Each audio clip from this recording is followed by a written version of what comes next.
Tarihi Yarımada'dayız. Buralara gelirseniz doğaçlama bir şekilde nerelere gezersiniz, ne yaparsınız onu göstereceğim. Ama buraya gelirseniz hem ihtiyacınızı giderebileceğiniz hem de gezebileceğiniz yerleri göstermeye çalışacağım.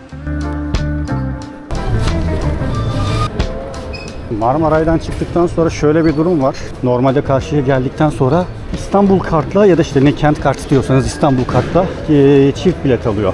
Tekrar kartınızı okutursanız şuradaki turnikelere kartınızın bir miktarını iade ediyor. Çünkü ben son durağa kadar gitmedim. Ama ben bunu uygulamayla yapabiliyor muyum onu bilmiyorum. Şimdi uygulamayla yapabiliyor muyuz onu deneyeceğim. Oldu. Evet, o 20 liraya yakın iade oldu. Güzel. Aklınızda olsun. Eğer Marmaray kullanıyorsanız İstanbul'da öyle bir durum var. Karşıdan karşıya geçerseniz böyle Anadolu yakasından Avrupa yakasına geçerseniz çift bilet gibi bir durum var. Şu anda da Sirkeci Garı'ndayız efendim. İşte ne kadar şu anda güncel kurla birlikte, güncel kur diyorum ya, İBB'nin güncel tarifesi 27 bin lira. 46 lira falan kesiyor. Sen Ayrılık Çeşmesi'nden karşıya geçtin. Çift bilet aldı senden İstanbul kartla ya da işte İBB'nin mobil uygulamasıyla. Ben bu kadar parayı vermek istemiyorum dediğin an geliyorsun. Karşıda indiğin durakta böyle iade gişeleri var. Bunu yapmayı unutmayın. Hani ben ineceğim durağa geldim nereye gideceğim diye direkt giderseniz şey olur. Böyle 20 lira kalır. 20 lira 20 liradır. İstasyonundan Marmara istasyonuna indikten sonra hemen bir sola doğru yöneliyorsunuz. Fotoğrafla ilgili, video kamerayla ilgili her türlü işlemlerinizi orada yapabiliyorsunuz efendim. Her türlü.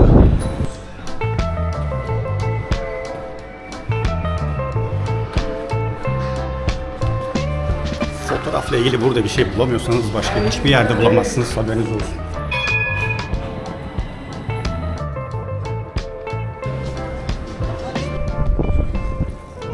Simidin fiyatı 15 lira olmuş. Ulan bu videoyu inşallah izlerken herhalde şey demezsiniz. Ne kadar da ucuza simit yiyormuşuz. İstanbul'da bu bölge ne bölgesi olarak geçiyor biliyor musunuz? Yani tarihi Yarımada bölgesinde mesela Haliç'in oradayız. Eminönü Yeni Cami'nin önündeyiz şu anda. Ama ben bu bölgeye şey diyorum, sokak röportajları bölgesi. Genelde sokak röportajı yapanlar bu bölgede oluyor. Sağ tarafta Mısır Çarşısı, tarihi Mısır Çarşısı. Şimdi bu bölgede nerelere gezilir hemen ona bakalım. Hatice Turhan Valide Sultan Türbesi'ymiş. 1663 yılında Mimar Mustafa Ağa tarafından inşa edilmiş. Türbenin banisi olan Hatice Turhan Valide Sultan İbrahim Hanımı ve Sultan 4. Mehmet Han'ın annesi. Efendim Eminönü'ne gelirseniz Eminönü'nün orada arka tarafında hemen girişi ücretsiz olan çok güzel bir tarihi yerimiz var. Herhalde İstanbul'un ya da bilmiyorum Türkiye'nin en turistik yerlerinden biri olan Mısır Çarşısı'ndayız. Bu Eminönü'nde Yeni Cami var ya, onun tam arkasından girişi. Tabii ki X-Ray'den geçmek durumundayız. Oh, kokulara bak. Kokulara bak, kokulara. Henüz teknolojide şey gelişmedi. Koku gitmiyor değil mi? Ses ve görüntü gidiyor. İnanılmaz kokular var. İnanılmaz bir yer. Ben en son Mısır Çarşısı'na ne zaman girdim hatırlamıyorum. Yani yerel tatlılar var. Turistik yerler zaten had safhada. İnsanın Türkiye'de turist olası geliyor ya. Bence Türkiye güzel bir yer turistik amaçlı. Genelde çantanıza, cüzdanınıza, özel eşyalarınıza buralarda dikkat edin. Kalabalık yerler, hiç belli olmaz.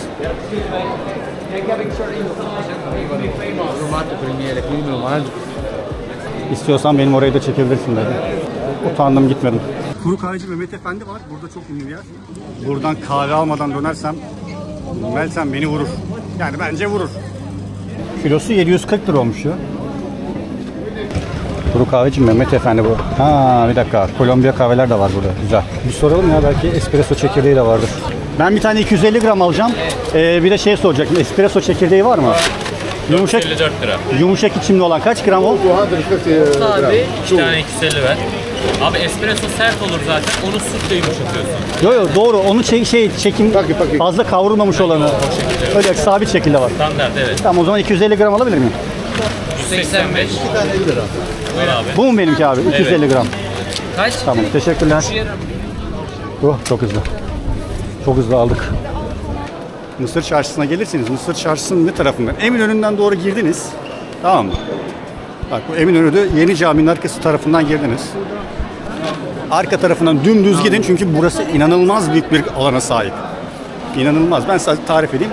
Tam arkasına gittikten sonra reklam değildir. Kuru Kahveci Mehmet Efendi. Buraya gelirseniz mutlaka bir kahve alın. Zaten kokusundan ben şu kahveciye bir gireyim de buradan bir Türk kahvesi alayım diyorsanız. Benim derdim şey de biraz daha bir espresso çekirdeği alayım. Çünkü marketten alıyoruz. Hazır taze çekilmiş güzel bir şey alayım derdindeydim. İstediğimi bulamadım. Aldım, tekrar geri dönüyorum. Mısır Çarşısı'nda ama inanılmaz kokular var. Benim favorim kahve olduğu için o arka taraftaki kuru kahveci Mehmet Efendi'ye mutlaka gelmenizi tavsiye ederim. Mısır Çarşısı'nın bir arka tarafına geldikten sonra da her türlü böyle giyim, çanta, ayakkabı gibi yerlerin gene menbaı diyeyim. Hep aynı cümleyi kullanıyorum ama gene uygun giyim kuşam buralarda var. Bir şey söyleyeceğim. Ben mesela bu sefer buralarda bilinçsiz bir şekilde yürümek istiyorum. Şu ara sokağa girmek istiyorum. Acayip hoşuma gitti. Bu arada bir şey söyleyeyim. Buralarda çok kafanıza göre ara sokaklara dalmayın. İstanbul'un kalbi bu taraflarda atıyor. Zaten Türkiye'ye gelen turistler de İstanbul'a geldi mi buralara geliyor. Ben birazdan acıkacağım. Kahvaltı yaptım çıktım. Birazdan acıkacağım gibi duruyor. Aparatif bir şeylerle geçiştirsem mi yoksa güzel bir şey yesem mi onu düşünmekteyim. Mısır Çarşısı'ndan uzaklaştık. Tekrar Sirkeç taraflarına gidiyorum. Oradan farklı yerlere gidesim var.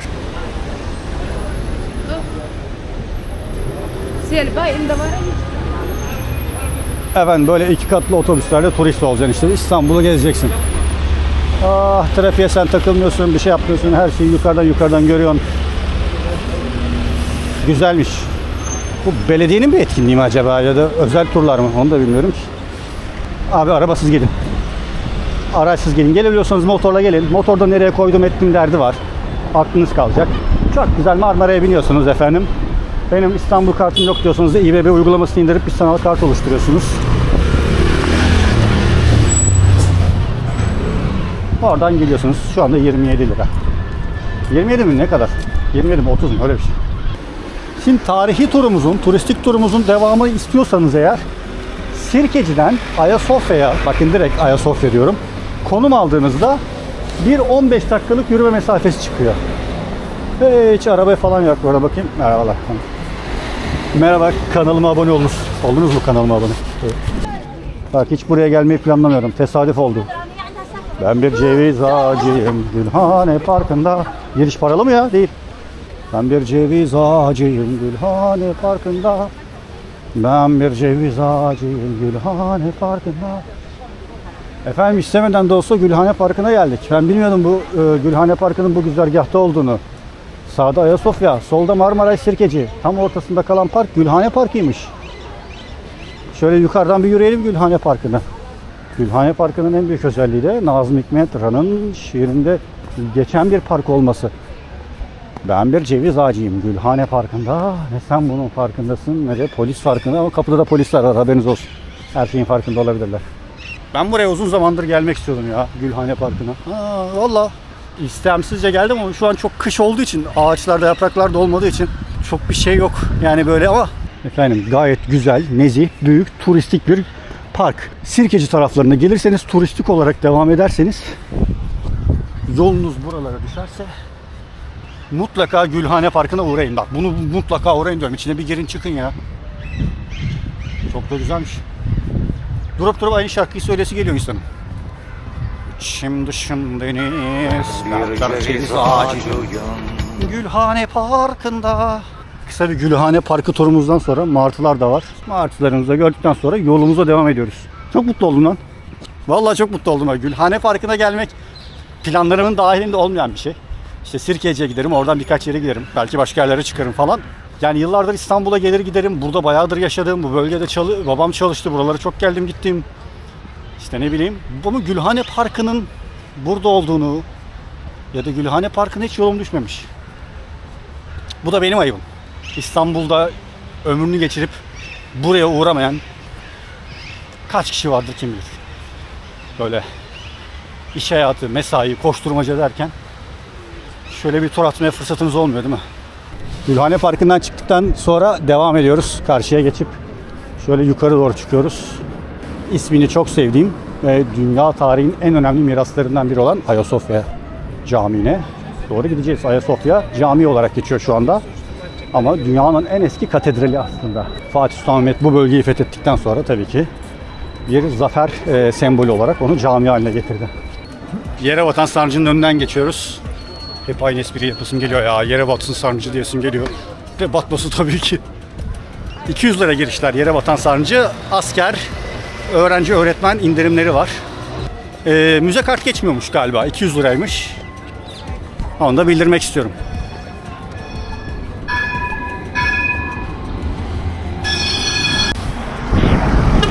Yeşili bekliyorum karşıya geçmek için. Bunu tek bekleyen benim ya. Kendimi bir garip hissettim. Yanlış mı yapıyorum acaba? Kırmızıda mı geçiyorduk? Yeşilde duruyor muydu? Nasıl lan? Biri hatırlatsın. Herkes geçti. Bir ben kaldım. Lütfen bekleyin. Ha, şu arkadaşlar lütfen bekleyin deyip duruyor. Bu iki abi de geçti turist olarak. Yani yeşil ışığı bekleyen tek Türk benim. Tek insan benim gerçekten. Daha önce benim gibi ışıklarda bu kadar bekleyen beni gördünüz mü? Oh be. Şu an var ya çok haklı gururla karşıya geçiyorum. Ne oldu? Karşıya geçtim de yeni bu oldu. Abi ışıklara aldanmayın. Vallahi ışıklara aldanmayın. Oo, sıra çok fazla. Sıra çok fazla. Burası ibadet alanı olarak geçiyor. Erken saatte mi gelsek ya? Ya da şimdi bugün ne günlerden? Çarşamba. Cuma için şimdiden sıraya mı girsem? Ne yapsam? Dediğim gibi benim için farklı bir anlamı daha var. Benim kızımın ismi Sofia. Camiden dolayı koymadık ismini. Global bir isim olsun istedim. Anlamlı bir isim olsun istedim. Az önce de söylediğim gibi yani tasavvuf felsefesinde bilgi anlamına geliyor. Sufi ve Sofi.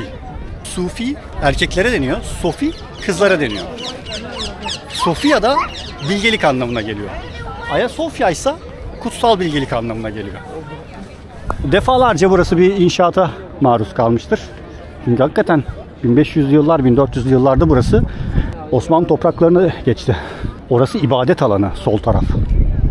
Normal turistik olarak giriş yok mu ona bir bakalım. Ziyaret alanı sağ taraftaymış. Bir gelmişken bir bakalım giriş var mı? Bende müze kart da yok şu anda. Hani müze kart geçiyor mu diye soruyorum ama geçmeyebilir. Bu arada kanala abone olursanız çok seviniriz efendim. Abi kolay gelsin. Müze kart geçiyor mu burada? Yok. Geçmiyor değil mi? Geçmiyor. Ne kadar fiyatları? 1000 lira. Ne kadar? 25 euro. Camiye giriş ücretsiz ama değil mi? Var 25 euro biraz fazla geldi bana. Ben daha önce gelmiştim ya. Herhalde müzeyken mi gelmiştim? Sizce normal mi? Şu anda 25 euro ne ediyor? 37 ile çarparsanız. Yani 25 euro müzenin girişi. Cami kısmına giriş tabii ki ücretsiz. İbadethane olduğu için orası. İsterseniz oraya girebilirsiniz. İbadetinizi yapabilirsiniz. Oradan kimse size bir hak hukuk şey yapmıyor. Ama bu fiyatlar biraz yüksek değil mi ya? Bana böyle geldi. Ayasofya'nın oradayım. Ayasofya Camii kısmına girip ibadet etmek isterseniz efendim şurada bir kuyruk var. O tarafa gidiyorsunuz. Giriş ücretsiz. Sadece Türkiye Cumhuriyeti vatandaşlarının girebildiği bir yer. Türk kimliğiyle girilebiliyor. Yabancı kimliğiniz varsa veya sadece gezmek için geliyorsanız şurada turistik kısım var. Giriş 25 euro. İbadethane bu tarafta, turistik yer bu tarafta. Ücretsiz 25 euro. Bu bölgeden harika bir açı var hakikaten. Şöyle. Okay. This Rakos. I will take you. Yes. Okay. Oh, very good. Very good. Okay. Fotoğrafımızı da çektik efendim. Vatandaşlık görevimizi yaptık. Ya ben bunlara binmek istiyorum ya. Ben bu otobüslere binmek istiyorum. 121 CS. Ayasofya'nın karşısında Türkiye'nin en büyük yapılarından, yani en büyük yapılarından dediğim en tarihi camilerinden biri Sultanahmet Camii. Belli kuralları var. İslami kurallara uygun davranmanız ve saygı göstermeniz bekleniyor. İbadet esnasında fotoğraf, video yasak. Şu anda bir restorasyon söz konusu zaten içerisi taraflarında. Yabancılara, turistlere İslam'ı tanıtan, İmam nedir, Müslüman alemi nasıl yaşar gibi böyle tanıtıcı panolar var. Sultanahmet Camii'nin içi bu şekilde. Sultanahmet Camii'nin avlusu bu şekilde. Turistlere açıktır. Herhangi bir sorun yoktur. Ama ibadet etmezseniz içeri girdikten sonra bir çekim, film yasaktır anladığım kadarıyla.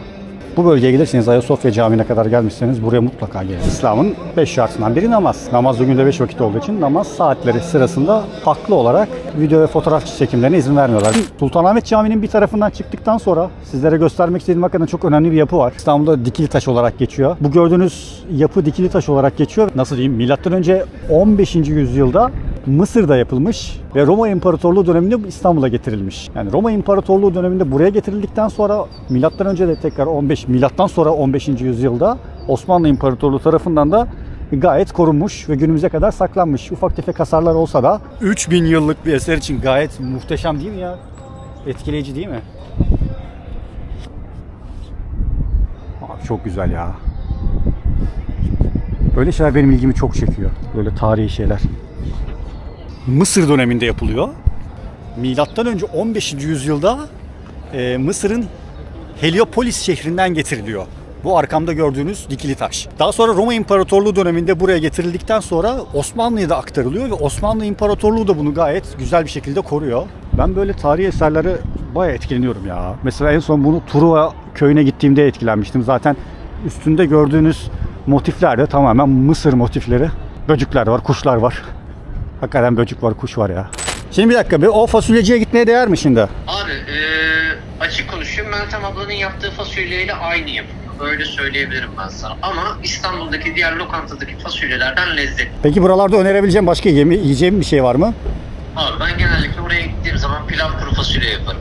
Kolum kaç dakika kalmış ona bakıyorum. Şöyle yürümem lazım, aşağı doğru devam etmem lazım. 13 dakika kalmış, 950 metre. Buralara geldiniz. Ne yesem diye düşünürseniz Tarık dedi ki kuru fasulye pilav. Dedim çok mu iyi abi? Orada meşhur. Tat olarak dedi kişiden kişiye göre değişir. Orada meşhur ama dedi kuru fasulye pilav. Konumu aldım, ona doğru gidiyorum. Bir de bir sürpriz. Twitch'ten tanıştığımız bir arkadaşımız, yayınlarımıza gelen, sürekli gelen bir arkadaşımız. Dedi ben de oralardayım. Ayyan pasajını dedi, lensimi dedi tamir ettireceğim dedi. Dedim tamam dur şu noktada buluşalım. Fasulyecide buluşacağız şimdi. Size bir şey söylemek istiyorum. Bir İstanbul'da yaşayan biri olarak buraya gelmemiş olmak da büyük bir ayıp bence. Türkiye'de üniversiteyi kazanmak özellikle bizim Y jenerasyonu açısından çok önemli bir şeyden. Y jenerasyonu olarak üniversiteyi kazanamazsan bir yere varamazsın, bir meslek sahibi ol, ama bir baltaya sap ol, üniversiteden geçiyordum. Bunu ailelerimizden defalarca hepimiz duymuşuzdur. Ve bu kapı da hakikaten tarihi bir kapı. Filmlerde çok fazla gördüğünüz İstanbul Üniversitesi'nin tarihi ana giriş kapısı. İçeride hangi fakülteler var bilmiyorum. Bugün ilkleri yaşıyorum. Bayağı turistik geziyorum yani. İstanbul Üniversitesi'nin bu kapısını görmek de benim için mutluluk verici. Daha önce görmemiştim. Yürüdüğümüz sokak, şimdi İstanbul Üniversitesi'nin surlarının dışından iniyoruz ama bütün fakültelerde burada mesela. İktisat Fakültesi var. Tıp Fakültesi'nin bir kısmı var. Bir yandan da kampüsün içinden geçiyorsun gibi. Merhabalar. Bakınız. Adam Maltepe'deyim, müsaitseniz görüşelim dedi. Sirkeci. Ha. Yayın değil ya, videodayım. Ha videodasın. Yok, canlı yayında değilim, rahat ol. Efendim buraya geldikten sonra çok güzel bir kuru fasulye pilav yemenizi tavsiye ederim. Hiçbir şekilde sponsor değildir. Tamamen ücret müzeyle kendimiz gidiyoruz. Ama buraya yani birçok kişi de gördüm. Şu biber çok acıymış, onu söyledi Tarık. Yorulmuşuz ya. Buralara gelirseniz Süleymaniye Camii'nin arkasında kuru fasulyecilerde bir tanesini seçiyorsunuz. Gözünüze güzel gelen. Sonra efendim yiyorsunuz. Ekmeğinizi alıyorsunuz, pilavınızı alıyorsunuz. Karnınızı doyuruyorsunuz, yürümeye devam ediyorsunuz. Buraları yürüyerek gezeceksiniz, arabayla değil. Acı ama değil mi? Biraz acısı var biberden. Evet, şu biber acıya yansıyor. Süleymaniye Camii'nden aşağı indikten sonra karşınızda İstanbul Müftülüğü var. İstanbul Müftülüğü'nün karşınıza baktığınız şöyle bir tane çeşme var. Ya bu çeşme neymiş ya diye arasından giriyorsunuz. Onu da söyleyeyim. Efendim bu çeşmenin daha önemlisi yan tarafında Mimar Sinan'ın türbesi var. 1490-1588 yılları arasında yaşamış. Osmanlı İmparatorluğu'nun en önemli mimarlarından ve en önemli teknik adamlarından biri Mimar Sinan'ın türbesi. Hani yani türbe yaptık demek için yapılmış gibi, alelade yapılmış gibi. Bunun biraz daha önemli bir şekilde yapılması lazımdı diye düşünüyorum. Öyle çok fazla önem verilmemiş. Çeşme var deyip geçebilirsin. Dikkatini çekmez. Manzaraya bak hakikaten. Ebesinin manzarası çok güzelmiş lan. Evet ya, orada otur bir çayını kahveni iç diye istedim ama kapalı bir güzel bir manzarası olan yer yok muyum sorusunda. Biz gidiyoruz. Çayımızı kahvemizi içtik. Çok güzel bir salep içtik, öyle söyleyeyim. Abone olursanız çok seviniriz efendim. Ufak ufak dönüş yolculuğuna geçiyoruz. Görüşmek üzere. Böyle İstanbul'da spontane bir şekilde turist olmak böyleydi. Hava çok soğudu. Soğuk havalara dikkat edelim. Kendinize iyi bakın. Hoşça kalın. Güzel yorumlarınızı bekliyoruz. Biz buradan oğlum rastgele gidiyoruz da. Doğru mu gidiyoruz? Doğru gidiyoruz. Ha? Hadi bakalım. Vardıysak görüşürüz.